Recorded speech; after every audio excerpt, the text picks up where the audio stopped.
ನಾನೇ ನನ್ನ ಕಣ್ಣಾರ ನೋಡಿದೆ. ನಮ್ಮ ದೇವಮ್ಮನಿಗಿಂತ ಪರಿಸ್ಥಿತಿ ಬರಬಾರ್ದಾಗಿತ್ತು ಯಜಮಾನ್ರೆ, ಬರಬಾರ್ದಾಗಿತ್ತು.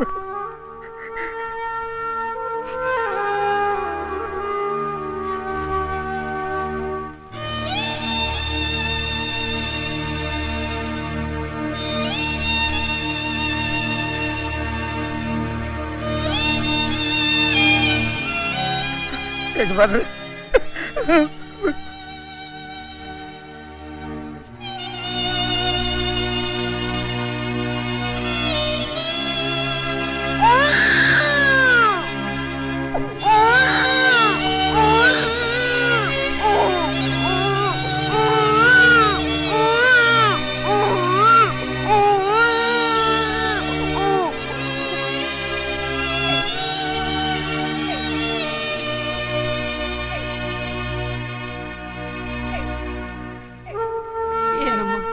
ಮಗು ಈಗ ಅಳ್ತಾ ಇದ್ರು ಸುಮ್ಮನೆ ಕೂತಿದೀಯಲ್ಲ.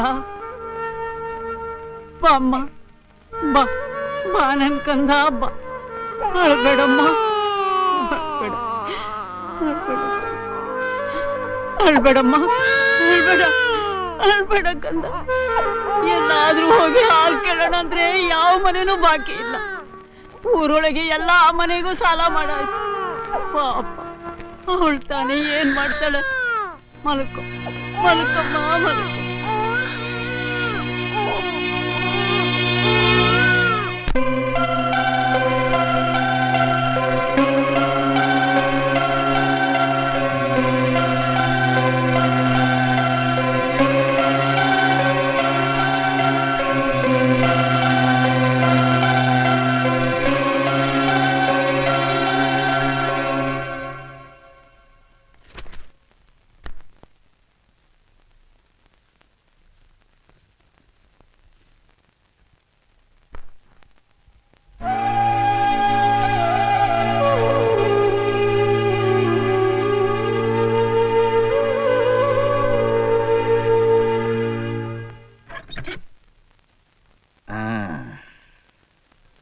ಅಶ್ವೇಂದ್ರ ಅಶ್ವು.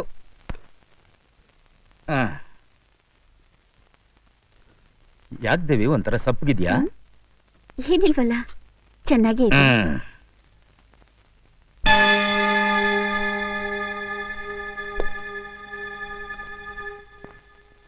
ಏನದು ರಕ್ತ? ಅಯ್ಯಯ್ಯೋ, ಅಂಥದ್ದೇನೂ ಇಲ್ಲ ರೀ, ಏನೋ ಕಡ್ದಿರ್ಬೇಕಷ್ಟೇ. ಏನಿಲ್ಲ ರೀ, ಏನೋ ತಗಲಿದೆ ಅಂತ ಕಾಣುತ್ತೆ. ಯಾಕಮ್ಮ ಸುಳ್ಳು ಹೇಳ್ತೀಯ? ನಿಜ ಹೇಳು. ಅಯ್ಯೋ ಅಜ್ಜಿ, ಏನದು ನಿಜ? ನನಗೂ ಗೊತ್ತಿಲ್ದೆ ಅವಳು ರಕ್ತ ಮಾರಿ ಹಣ ತಂದಿದ್ದಾಳೆ. ನಿನ್ನ ರಕ್ತ ಮಾಡ್ದ? ಕೊಂಡ್ಕೊಳ್ಳೋರಿದ್ರೆ ಮಾಂಸನ ಮಾಡ್ತಾಳೋ? ನಿನಗಂತೂ ಸಂಪಾದನೆ ಏನೂ ಇಲ್ಲ. ಈ ಸಂಸಾರ ನಡಿಬೇಕಾದ್ರೆ, ಒಲೆ ಉರಿಬೇಕಾದ್ರೆ ಅವಳಿಗಿದಕ್ಕಿಂತ ಬೇರೆ ದಾರಿ ಏನೋ ಇದೆ. ಇದನ್ನೆಲ್ಲ ನೋಡ್ಕೊಂಡು ನಾನಿನ್ನೂ ಬದುಕಿದ್ದೀನಲ್ಲ, ನನ್ ಕರ್ಮ.